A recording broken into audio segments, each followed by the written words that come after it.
Hi everyone, and welcome today to a live streaming on Facebook with Redbreast Single Pot Still Irish Whiskey. Myself and Billy are here today to celebrate World Whiskey Day. So we're delighted that you can tune in and help celebrate this day.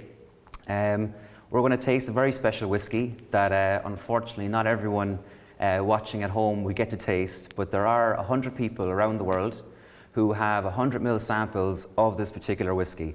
So they'll at least enjoy the same whiskey that we're trying. But for those of you who don't, if you have a glass of Redbreast with you, now is a great time to try it. For those of you who aren't familiar with our website, please check out redbreastwhiskey.com, and you can sign up to our members, the Birdhouse Members Club, for all the latest news and releases of whiskey and expressions as well. Also, if you have any questions in the next, say, 20 minutes while we're doing a tasting, please post them on Facebook, or on Twitter you can use the handle hashtag #RedbreastDreamDram. So without further ado, I might pass it over to you, Billy, if you want to take us through this.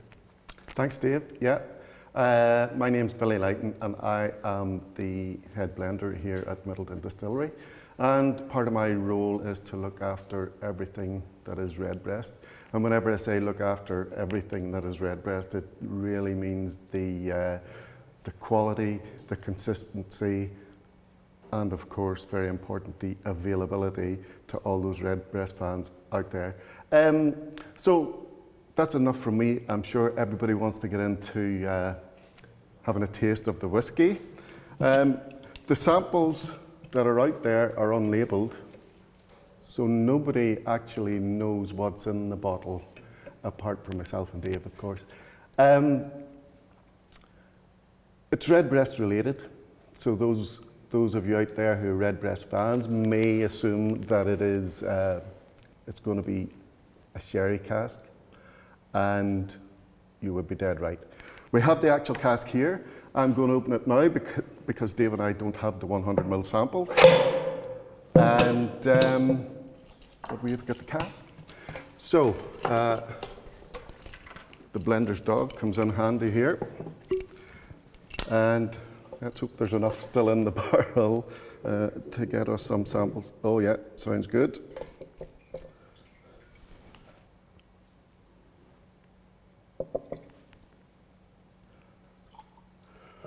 Oh Dave, you got a bigger measure than I did. First of all, just looking at, if you have all poured your glass now, first of all, the thing to do is look at the colour. My goodness, look at the, it's almost a mahogany colour. It's taken on those rich contributors that are coming from the seasoning in this sherry cask. So without further ado, just let's take a nose. It's an incredible, full, I don't know, what I'm getting is big, luscious, juicy fruit, very succulent, and that's all coming from the sherry cask. So, a little bit more detail about the whiskey.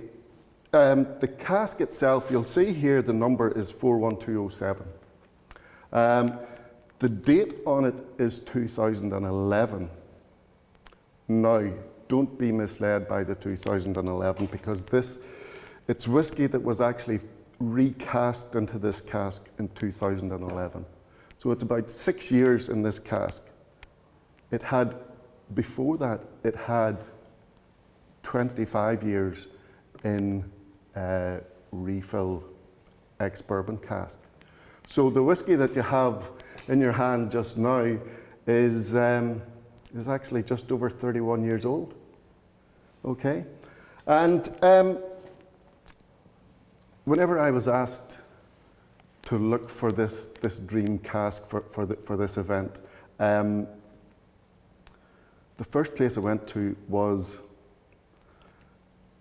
to where we got the whiskey for the very first Redbreast 21. We launched Redbreast 21. The first vatting of Redbreast 21 was done on the 20th of August 2013. And actually, this cask was in the same parcel of casks that were selected in the first vatting of Redbreast 21. So it is a kind of a sentimental attachment to me. So the nose, back to the nose again, rich, full of fruit, dark fruit, succulent, plums, figs, that's what I'm getting. Now, folks, if you're getting other descriptors, please send them in, what you find, what you're finding in the nose of the whiskey. And don't forget, it's a single pot still whiskey. Single pot still typically has got that spicy character. So what we've got here, what I'm picking up in the aroma is the fruit that's coming from the sherry cask and the spices that are characteristic of the single pot still distillate. Billy, as well, you mentioned it's a recasking, meaning it's moved, the contents of the spirit itself moved from one cask after a number of years into another. I often get asked, you know, what's the difference between recasking and a finish, for example? Yeah, well, a finish, the Redbreast range is a good place to start and look at finishes, because we just launched last year the Redbreast Lustau edition, which is a cask finish, which was taking a vatting of whiskey and putting it into, in the case of Lustau, a Lustau Oloroso sherry cask, so Oloroso sherry seasoned cask, for a short period of time to pick up those fresher flavours of the seasoning in the cask. That's a finish. That's what I call a finish. The recasking is a little bit more than that. It actually is part of the maturation. You would call it as part. It's a more significant part of the maturation of the whiskey. And why we did that for Redbreast 21 was to bring, because the Redbreast family is sherry orientated. Sherry is the key flavour driver in the Redbreast range. For Redbreast 21, if you could imagine, like, this whiskey had been in this cask for 21 years, it would have taken on a much more deep, woody character, which we wanted to avoid for that. So the recasking, it actually brings a bit of balance to the flavours that we want to achieve. So we can recask in sherry casks, we could recask into bourbon casks or other types, but it's to influence the characteristics of the whiskey to make them more in line with the character that we're looking for. Because that ties in nicely here. There's a question from Greg with Great Drams, because this has moved from bourbon into sherry. So Greg's asking, you know, what is the influence of the ex-bourbon barrel versus the influence of an ex-Oloroso sherry cask? That's a good question, Greg. What we're getting in here, there are sweeter notes in here, which will be, when we come to the tasting of it, you'll probably pick up the lighter, sweeter vanilla notes in there. Now, for me, the first 25 years in the ex-bourbon cask is delivering those sweeter vanilla notes, maybe a little bit of charred wood as well. So you've got what we've done by the recasking is we've combined the sweeter vanilla, maybe lighter fruit notes that we get from the bourbon cask with the heavier, more luscious fruit notes that we're going to pick up from the sherry contribution. Okay, so that's yeah. But all we've done so far is got a smell of it. Now, just before we taste it, we've got to say it's at cask strength. Cask strength, people tend to balk at the idea of cask strength. Some people love it. This one, because of the age of it, the cask strength currently, and what you have in your glass there, is 46.7% ABV. 46.7. that may seem quite low to be a cask strength, but whenever you consider that it has been losing strength, it started out in the ex-bourbon casks at 63.3% when it was filled on the 31st of October 1985. So what were you doing Halloween 1985? So 63.3, but 31 years later, over 31 years later, it has been losing strength. The recasking kind of halted that. Whenever it was recast in 2011, it was 48.3%. So the first 25 years it went 63.3 down to 48, and it's just gone down now to 46.7. But they've stopped. I want to taste it now, you know.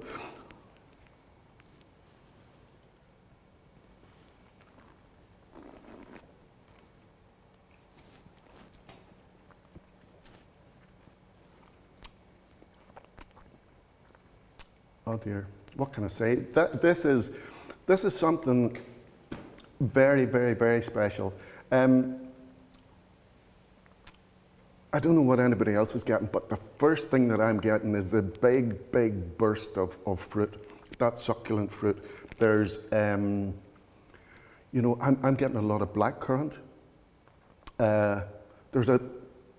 There's an orange, citrusy, kind of marmalade, almost orange marmalade character to it. But then there's some of those rich, luscious, like kiwi, even deepening down to, you know, maybe figs, prunes.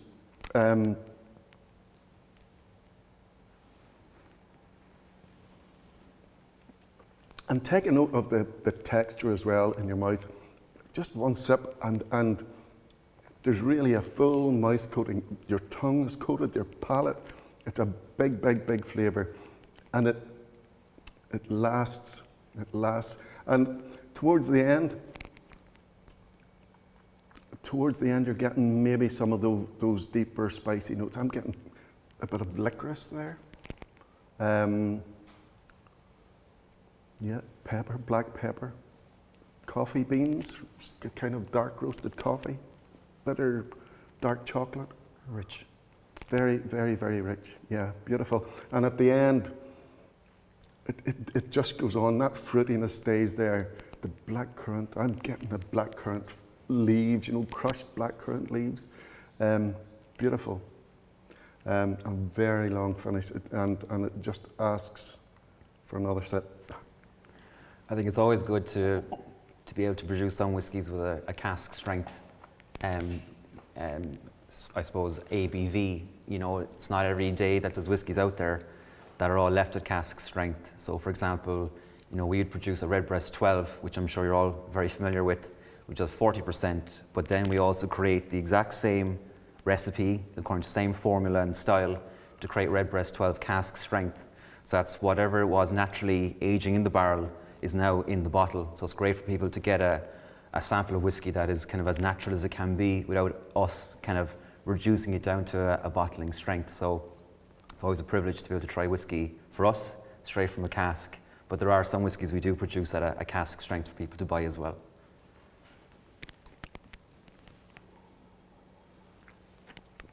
I'd really love to hear back from people that are maybe picking up other flavours there. It's a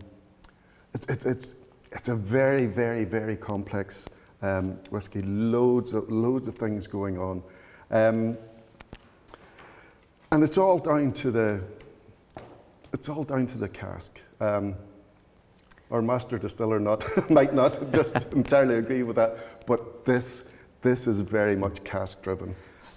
Speaking about the cask, Billy, you mentioned about the year of the recasking, but a question came in about the colour. So Jake Mountain just said, nice blue spot on the cask. But yeah, Jake, don't take any other connotations from that except that designates that this is the first fill first fill sherry cask. So please, nobody read anything into the blue spot on the cask. We have been, again, going back to the whole recasking, because I think it's important for this particular cask, but a question comes in from Dennis Hendricks. How do you determine, the right moment to recask a whiskey?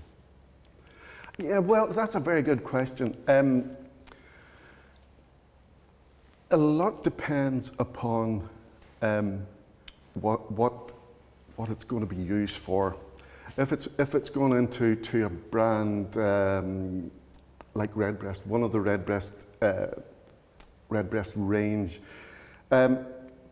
it really depends upon, first of all, the profile of the stock that you have to work with in the first place. I mean, sometimes recasking can be a technique that we use to rebalance our stocks, in as much as if we see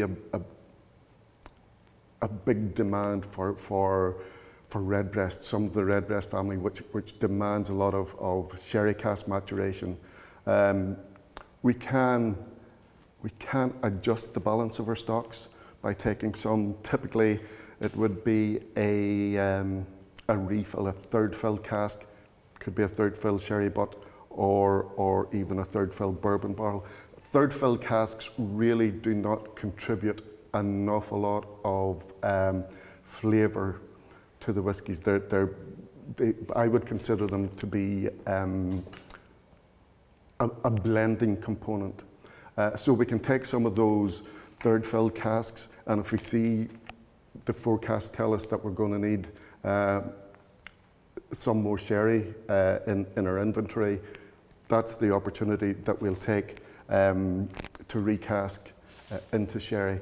Now, we don't, if we do that type of operation, we don't consider even looking at it again for some sherry contribution for at least 2 years. So a recasking will have to be in the cask for us for at least 2 years to pick up the characteristics that we're looking for.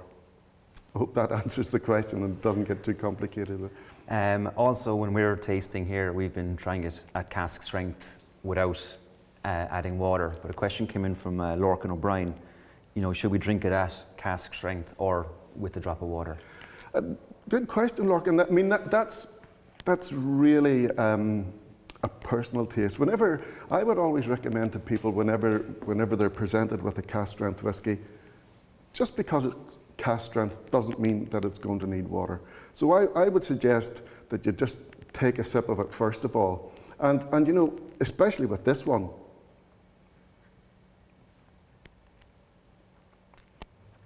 Take a sip, hold it in your mouth for 10 seconds, and your mouth starts to water. And you don't need to add water. For me, you don't need to add water to this one. You take care of that automatically. For this one, but it doesn't really apply to every whiskey. Sometimes you might get a cask, because this is 46.7, it's not so bad. You might get something a little bit stronger, maybe 58 up towards 60%, which will be very, very intense if you take it at cask strength. But again, I would say take a sip first of all and decide for yourself if it needs water and how much water you need. Like this one here, I don't feel needs water. Some people might want to add a little bit of water, but for me, it would only be a few drops of water. Sometimes that can open up the flavours and the aromas of the whiskey. At a higher strength, they can be very, very, very intense and maybe not so pleasant for everybody to taste. But we find really with our single pot still whiskies, the style of them is very smooth anyway and very approachable. And even changing now over time when you come back nosing it again. Over time, and that's something I would say to people, once they have finished what's in their glass, don't take the glass away and wash it. Just leave it sitting beside you for the rest of the evening and go back to it every now and then. And the aromas that are going to come out of that, you'll be surprised how they change over time. Well, I think we're running out of time, so we hope you enjoyed joining us for this tasting, and hopefully you had a drop with you. If you do have more questions, please keep posting them on Facebook and also with the hashtag on Twitter, Redbreast Dream Cask. So I think we might have one more question before we finish up, which I think is a great question, is what is the rest of this whiskey going to be used for? From William. Who's that? From William. William. I know you have only 100 mils. We have probably got about, I would say about 450 litres left in this cask here. And Dave and I are in no hurry home. But joking aside, this cask, I say it was part of our inventory that we had whenever we launched the Redbreast 21. It's still part of our sherry cask inventory.